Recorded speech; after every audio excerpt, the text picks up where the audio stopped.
Você sabe qual é a função específica de um pastor? Você acha correto um pastor receber para cuidar do rebanho de Deus? O que ele tem que fazer especificamente? Quais são as suas funções específicas? Será que ele realmente ministra ao nosso favor? Será que realmente ele é o intermediário entre eu e Deus? Essas e outras questões serão respondidas nesta videoaula, então não percam!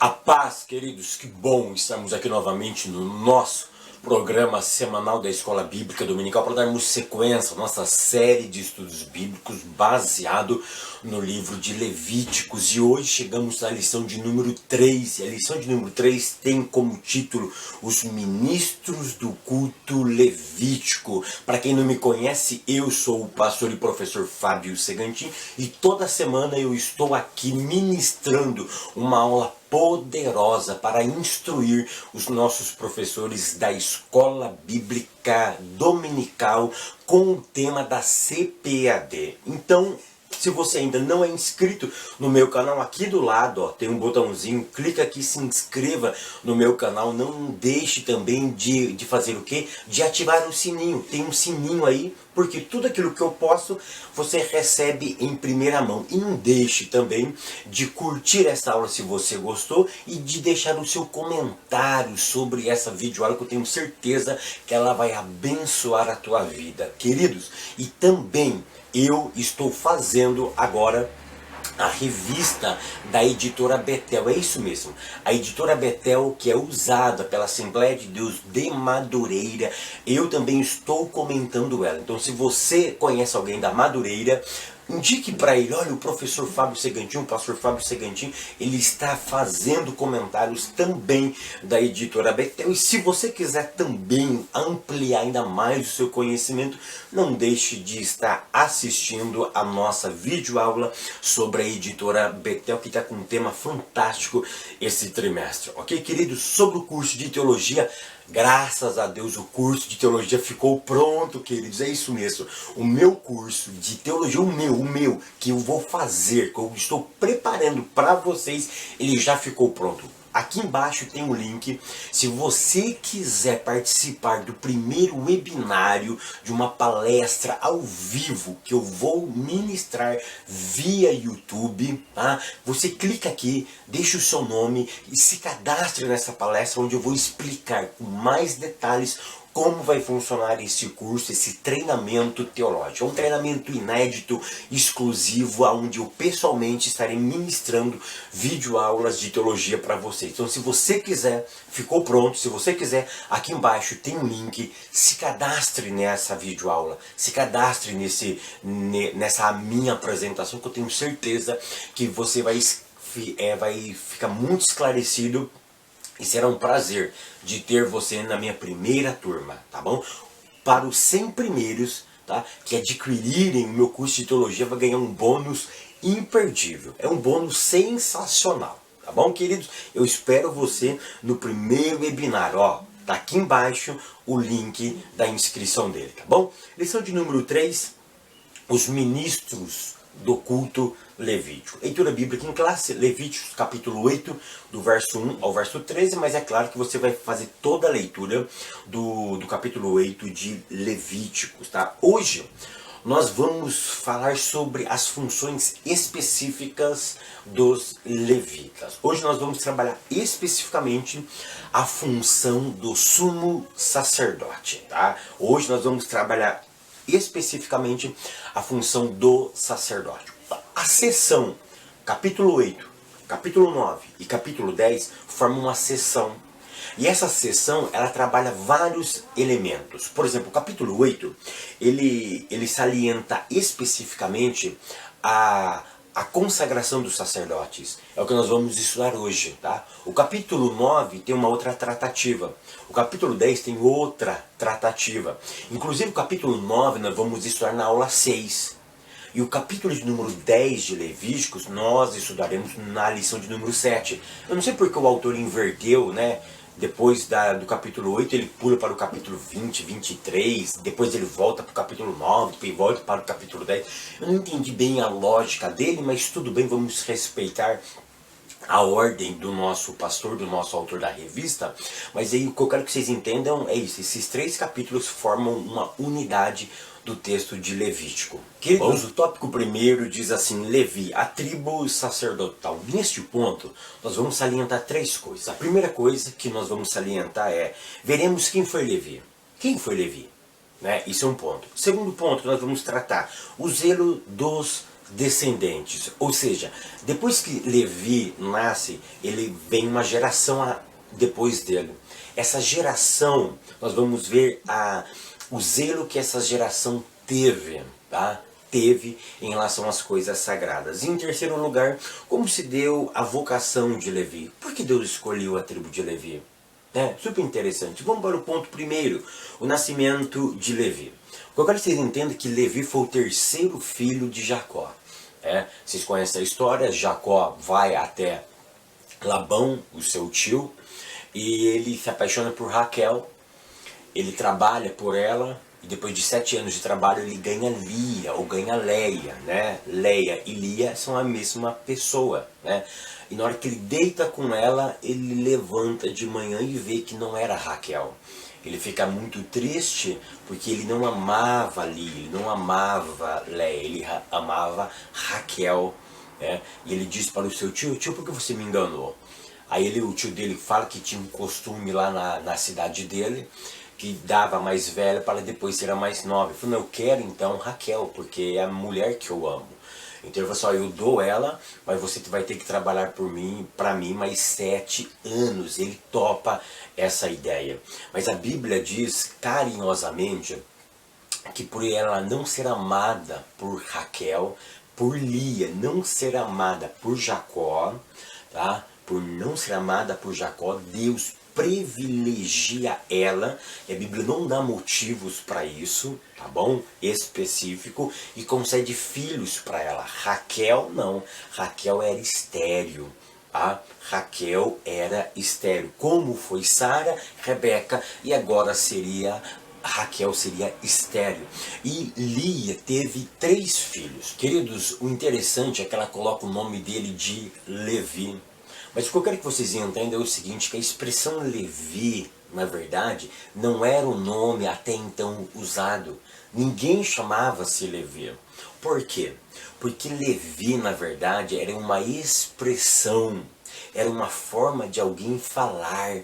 Ou seja, quando você queria se aproximar de alguém, você usava o verbo que está no verso 34 do capítulo 29 do livro de Gênesis.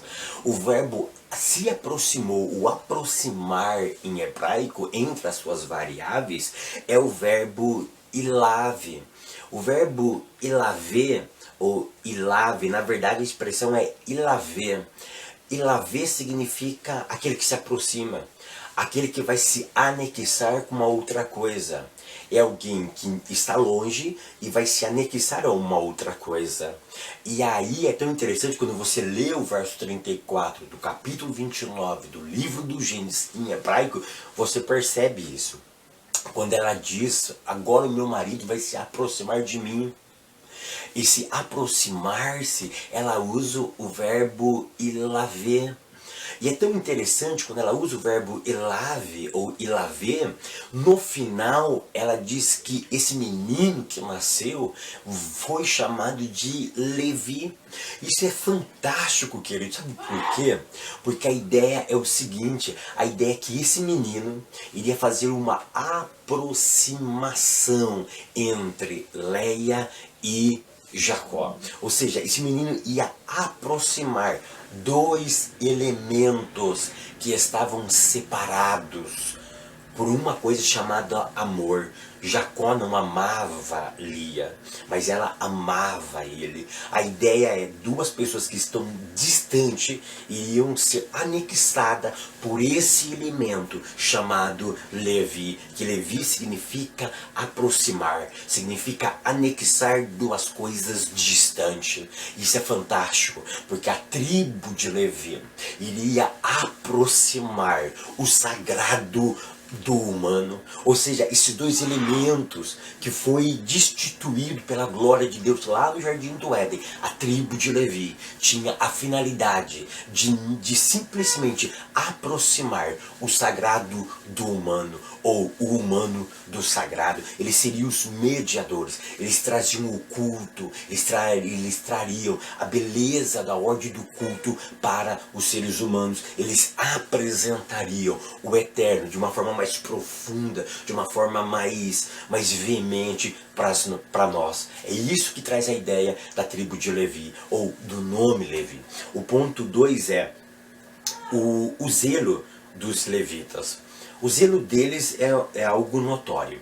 E o autor salienta 2 episódios. O primeiro episódio é do estupro da sua irmã Diná. Diná foi estuprada por aquele povo, e eles ficaram indignados. E a Bíblia nos diz que Simeão e Levi vão até aquela cidade, matam os homens, saqueiam as casas, pegam Diná e traz para a casa de seu pai. É isso que eles fizeram. Depois o resto dos seus irmãos, tá? Observe, depois que Levi já fez isso, eles entram lá, agora que Diná não está mais lá, agora eles saqueiam as casas, eles matam mais pessoas, e eles pegam crianças e mulheres e traz elas como prisioneiras. Queridos, eu sei que esse texto ele é complexo, ele é difícil de entender, de aceitar isso, mas olha a atitude de Levi. A atitude de Levi é uma atitude plausível. Por quê? Porque ele estava defendendo um bem jurídico. E qual era o bem jurídico que ele estava defendendo? A honra, a dignidade, a vida de quem? Da sua irmã. Eles fazem tudo isso para resgatar a propriedade deles, que era a sua própria irmã, que foi violentada por aquele grupo de pessoas. E aí eles trazem elas. Os seus irmãos não. Os seus irmãos não estavam tutelando bem jurídico nenhum. Os seus irmãos estavam sendo movidos pelo ódio, pelo rancor.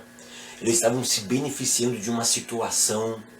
Por quê? Porque eles já estavam em decadência. Eles já estavam fragilizados. Eles, aproveitando dessa situação, misturado com ódio, rancor, eles vão lá e maltratam mais ainda o povo.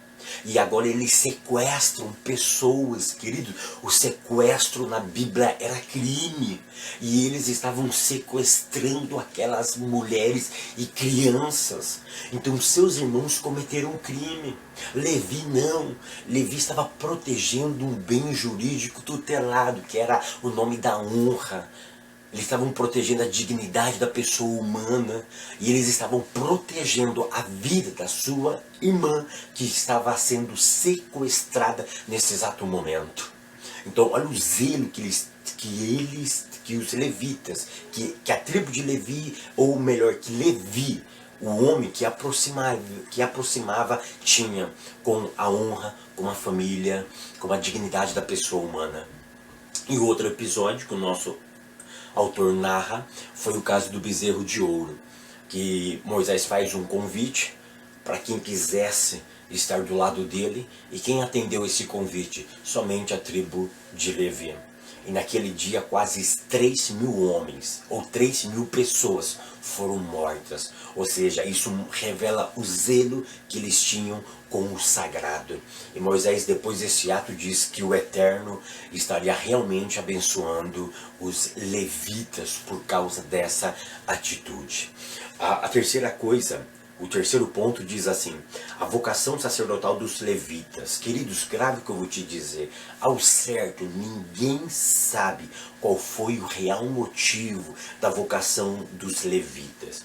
O que nós vamos fazer é uma inferência do texto, é uma dedução de textos sagrados.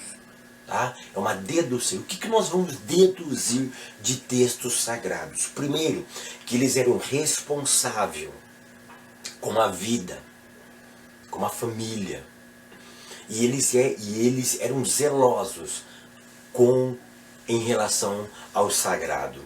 E isso deixa muito claro para nós. Por exemplo, em Malaquias, capítulo 2, do verso 4 ao verso 5. Que ali nós aprendemos algumas coisas. Basicamente duas coisas eu aprendo ali. Primeiro, o Eterno tinha uma aliança com eles. E eu já disse 1 milhão de vezes nas minhas videoaulas. A palavra aliança, a palavra brit em hebraico, é uma aliança unilateral. Tem irmãos que ficam bravos comigo, mas quando você estuda o hebraico, você observa que a palavra aliança, quando Deus se relaciona, quando Deus faz aliança, ela é algo unilateral. É quando o Eterno faz uma aliança específica que Ele dá as diretrizes para essa aliança. Deus quis escolher a tribo de Levi. E a tribo de Levi respondeu bem a essa aliança. E por causa da resposta dessa aliança, ele perpetuou a tribo de Levi como uma tribo que seria responsável para comunicar o sagrado com o humano. O humano agora ia conhecer de forma mais profunda o sagrado por causa de um povo, por causa de uma tribo chamada a tribo de Levi. Aquele que anexa, aquele que junta dois elementos distantes e anexa um ao outro para revelar a sua beleza, o seu propósito, o valor realmente porque nós devemos existir, porque nós estamos aqui plantados neste lugar. Então, isso é fantástico, querido. Isso é fantástico estudarmos a tribo de Levi. Tópico segundo, o sumo sacerdote. Aqui, nesse ponto, nesse tópico, nós vamos aprender 4 coisas, 4 requisitos em relação ao sumo sacerdote. Primeira coisa, os sumos sacerdotes eles deveriam ser descendentes de Arão. Queridos, olha para mim que aqui eu vou ensinar um princípio maravilhoso para vocês. Um princípio fantástico. Quem era o sacerdote? O sacerdote era o principal representante do culto. Mas como iam escolher os sumos sacerdotes? Aqui eu quero ensinar um princípio para vocês. Qual é o princípio? Do geral ao específico. Lembra de um funil? O que é um funil? O funil é onde temos uma entrada longa e uma saída mínima, ok? Funil, uma entrada longa e uma saída mínima. Olha o que eu quero dizer para vocês. Aqui temos o princípio do geral para o específico. Qual seria o geral? Qual que seria a entrada aqui? A entrada seria as 12 tribos de Israel. E quem sairia no final como sumo sacerdote? Somente o pessoal da tribo de Levi. Mas com um detalhe, a tribo de Levi tinha 3 casas. E somente a segunda casa seria especificamente escolhido para ser sumo sacerdote. Ou seja, o específico o geral tem que ser um das 12 tribos. Ou seja, tem que ser de um grupo chamado Israel. Porque as 12 tribos iam formar o quê? Israel. Então a primeira coisa, para ser sacerdote tem que ser israelita. Isso é o geral. Olha como o funil vai funilando. Primeiro, geral, israelita. Segundo, tinha que ser agora da tribo de Levi. Bacana. Mas a tribo de Levi tinha 3 casas. Que casa seria elas? Da segunda, dos coatitas. Mas da casa dos coatitas tinha uma família específica, por nome de Arão. Então, os sumos sacerdotes tinham que ser da linhagem de Arão. Olha que fantástico isso, queridos. Isso é realmente fantástico. E uma outra coisa que eles tinham de específico para fazer Eles tinham, então agora os sacerdotes eles eram a tribo de Levi e da casa de Arão. Eles tinham duas finalidades. Quais eram? Basicamente as duas finalidades de um sumo sacerdote. Primeiro, intermediar. Grave isso. Intermediar. A função do sacerdote nunca foi uma função de senhor, mas de servo. Sacerdotes não era para controlar Israel, mas era para ministrar a Israel. Quem é que controla? O Senhor. Quem é que ministra? O servo. Por isso que nós, pastores, não podemos, em hipótese alguma, ser controladores de igrejas. Nós devemos ser ministros da igreja. Ministro é uma palavra chique. Na verdade, no original grego, ministro é servo. Nós devemos ser diáconos da igreja. Nós não somos donos, nem proprietários dela, mas nós somos ministradores. Nós servimos a igreja. Nós prestamos um serviço a ela. É isso que nós precisamos entender, que a função do sumo sacerdote era de intermediar, era de ministrar, era de servir a igreja. E um dos serviços que eles prestariam, que agora é a segunda finalidade, está em Levítico, capítulo de número 10 e verso de número 10. Quais eram esses, Fábio? Educar, orientar, ensinar, ou seja, o sumo sacerdote deveria educar através da palavra de Deus o povo de Deus. Eles tinham que orientar o povo ao rumo que eles deviam seguir. Eles tinham que levar o povo até Deus e nunca levar o povo a si. Hoje nós temos uma geração de pastores que dirige a igreja para eles e não para Deus. Dirige a igreja para o ministério e não para Deus. Perceba que nós precisamos guiar a igreja para Cristo. Queridos, tem pastores que quando saem da congregação, uma boa parte da igreja sai atrás desse pastor. Por quê? Porque esse pastor está guiando para ele. Eu não devo servir, eu não devo ministrar, eu não devo dirigir a igreja para mim. Eu devo dirigir a igreja para Cristo. E o que eu mais observo hoje, muitos pastores, infelizmente, fraquíssimos na palavra de Deus. Eu não estou me referindo à teologia, mas no estudo sistemático da palavra de Deus, não tem conhecimento nenhum.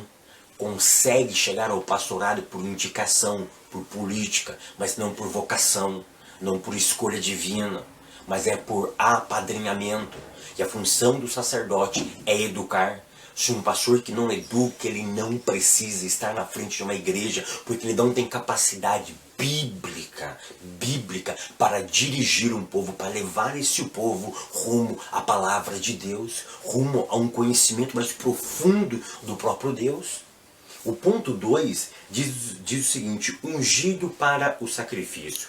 A minha pergunta é, para que deveria ungir um sacerdote? Para que derramar o óleo da unção sobre ele? Preste atenção no que eu vou dizer aqui. Uma delas, existe algumas, mas uma delas, era para mostrar tanto para o ungido, para quem estava sendo ungido naquele momento, como para quem andaria sobre a tutela desse ungido, a responsabilidade que recaía sobre os seus ombros. Esse óleo não era para mostrar para eles, agora quem manda aqui sou eu. Agora eu sou o chefe deste negócio. Agora eu que mando aqui. Agora vocês vão ter que me ouvir. Como dizia o Zagalo, agora vocês terão que me engolir. Negativo. A unção tinha a responsabilidade de mostrar para o ungido que estava recebendo a unção, e tanto para aqueles que agora seriam guiados por esse que recebia a unção, que eles tinham uma responsabilidade diante dos seus ombros. E essa responsabilidade era de levar este povo à presença de Deus. E nunca levar este povo para si mesmo, ou para outros caminhos, a não ser o caminho chamado eternidade. O ponto 3 agora, vitalício no cargo. Querido, pelo amor de Deus, aqui eu não quero que vocês façam uma bagunça na classe de vocês. Porque aqui eu sei que vai dar polêmica, aqui vai dar briga, aqui vai dar um monte de coisa, porque nós temos duas famílias na Assembleia de Deus vitalícia nos cargos. Uma família todo mundo conhece, é a família do José Wellington Bezerra da Costa. E depois nós temos uma outra família que já perdura muitos anos no Brasil, na Assembleia de Deus de Madureira, que é a família Ferreira. Tá? Depois nós temos umas outras famílias que vão perdurando. Nós temos a igreja do R.R. Soares, que é dele. Né? Ali não é família, mas é dele. Né? A nossa grande preocupação é quando terminar, quando ele morrer. O Edir Macedo, e quando ele morrer? Né? E o Valdomiro, quando ele morrer? São igrejas centralizadas numa pessoa, num guia espiritual, vamos dizer assim. Aqui a ideia é a vitalícia do cargo, ou seja, sai o pai, entra o filho. Sai o filho, entra outro filho. Sai o filho, entra outro filho. Ou seja, o que eu quero não é briga. O que eu quero que vocês entendam é o seguinte, que na verdade nós não temos um texto bíblico que aponta para a vitalicidade do cargo. O que nós temos, sim, é um conceito bíblico para uma família. Qual é a família? A família levítica, mais especificamente para ser sumo sacerdote da casa de Arão. Mas não seria necessariamente, olha só, Arão. Arão teve filhos. Devia ser o filho de Arão. Depois, tinha que ser da casa de Arão. Presta atenção, tinha que ser da casa de Arão. Tinha que ser da casa de Arão.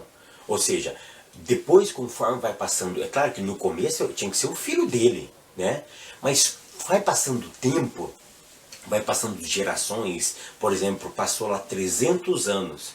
Você perde para saber exatamente quem era do filho. Aí tinha que ser da casa de Arão. Ou seja, poderia ser qualquer pessoa do sexo masculino que tinha intimidade com Deus, que tinha já valores morais e espirituais. É isso que eu quero que vocês entendam. Não tinha a ideia, não tem texto bíblico da vitalicidade de um cargo para uma pessoa. Para uma pessoa. Tá? Mas sim a ideia é de uma família. Porque se essa pessoa fosse um tranqueira, fosse um desviado, fosse uma pessoa sem compromisso com a obra de Deus, jamais Deus iria fazer essa insanidade. Jamais Deus iria fazer isso. Tá? Então é isso que eu quero que vocês ponderam na classe de vocês. Tá? Por quê? Porque nós sabemos que Cristo veio e Cristo ele mostrou. Cristo acabou com esse negócio. Tá? Por quê? Olha que interessante. Olha o que eu vou falar agora para vocês. Que Cristo mostrou que dentre... Lembra do conceito que eu falei do funil? Lembra? Entrou 12 tribos, saiu a casa de Arão aqui. Quem entra aqui no funil? Quem entrou no funil? A humanidade. A humanidade entrou no funil, porque Deus morreu por todo mundo. Mas no meio desse funil, em algum lugar nesse funil, quem é que aceitou o sacrifício de Cristo? Algumas pessoas.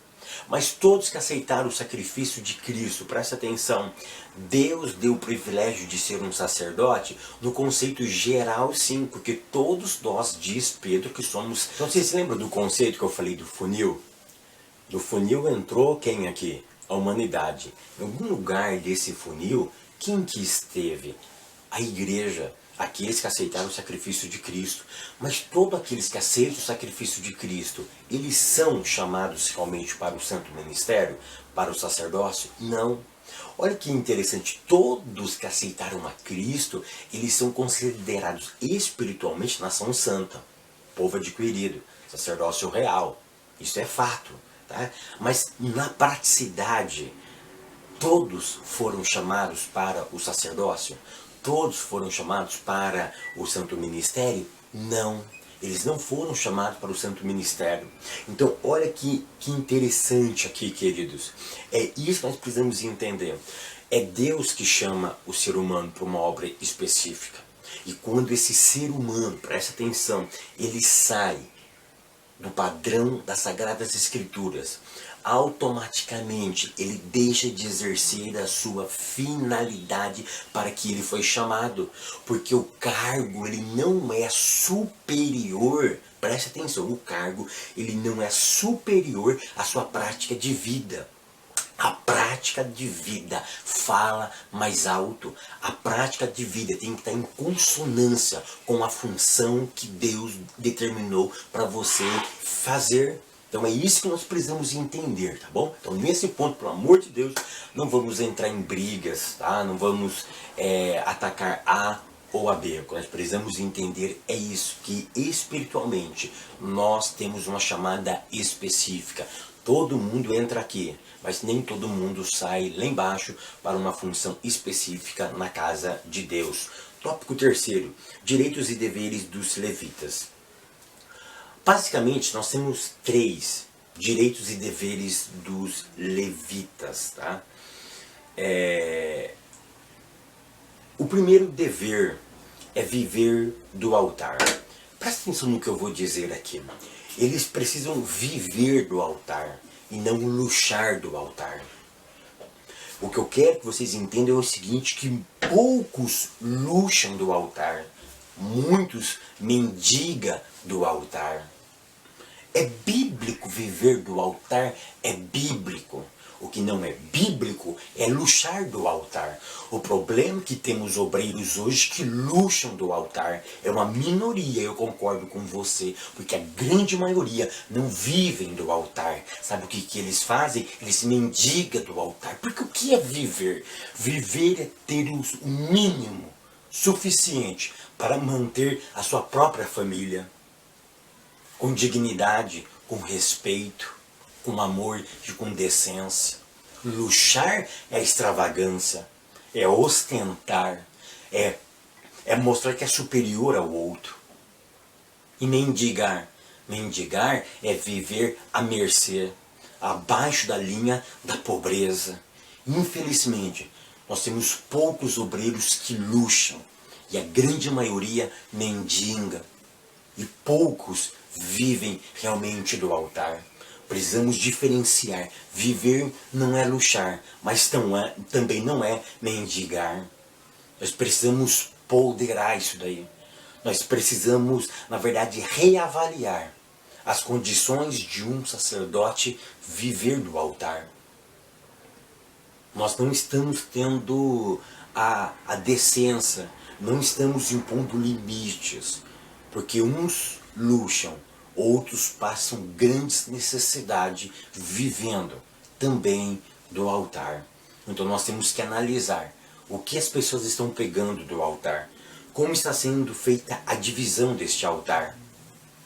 E isso é lamentável, querido.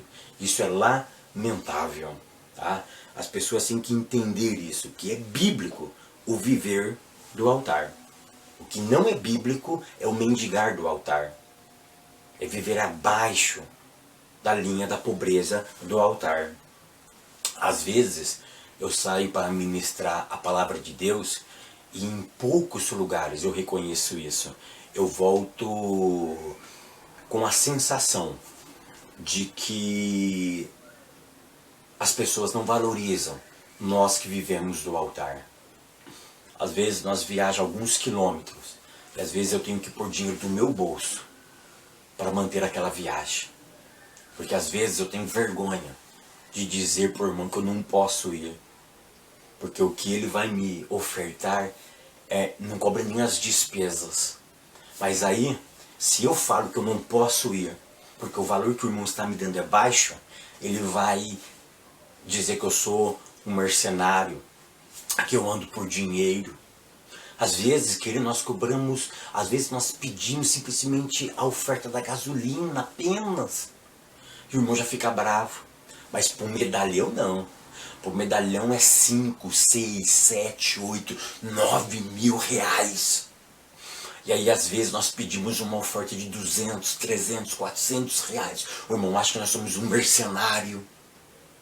É isso que a igreja precisa entender. Precisamos diferenciar o viver do luxar e da mendigância. Não queremos luxo, mas queremos viver porque temos família. Temos uma família que depende de nós. E fazer a família passar fome e necessidade, isso é pecado. E Deus não quer que nós que vivemos do altar deixemos a nossa família à mercê da sorte. Porque os levitas tinham, sim, a segurança de quem da sociedade que amparavam eles. É claro que a Bíblia, em algum momento da história, vai combater o luxo que esses sacerdotes viviam. Porque o problema está no luxo, não está em viver. E nós estamos invertendo isso. Para uns nós deixamos o luxo, para outros nós damos a migalha. Eu já tive o desprazer de pregar no mesmo congresso com homens que pregaram no Gedeões Missionário. E eu era a ovelhinha negra daquele congresso. Eles receberam horrores de ofertas. E eu mal e mal deu para cobrir a despesa minha de ida e vinda. Sabe o que é isso? Isso é menosprezar os homens que vivem piedosamente do santo santuário. Nós precisamos ponderar e analisar isso. Nós precisamos rever esses conceitos. Porque não podemos aceitar que uns luxam enquanto outros mendigam. Precisamos todos viver honestamente do altar. Segundo ponto, santificar-se ao Senhor. No sacerdote ele carregava uma faixa aqui. E essa faixa era de ouro e escrita de ouro também. E nessa faixa estava escrito santidade ao Senhor. Ou em hebraico, Kodesh La Adonai. O Kodesh La Adonai era um dizer para que o próprio sacerdote tivesse a consciência de que ele deveria se santificar ao Senhor. Que o pecado não fazia parte da vida dele. Ou não poderia entrar na vida dele. Não poderia morar na casa dele. Ele iria pecar, claro que ele iria pecar em algum momento da vida dele. Mas ele não podia fazer isso a prática da sua vida. Porque a prática da vida dele não era o pecado, mas era o Kodesh. Era a santidade. A quem? Lá Adonai. Santidade ao Senhor. Ele tinha que ser separado para ter uma vida santa ao Senhor. Nós não podemos ter uma vida depravada. O problema hoje é que nós não estamos tendo uma vida tão regrada, tão separada do mundo como os deveríamos. O mundo, na verdade, está entrando dentro da igreja, dentro dos ministérios.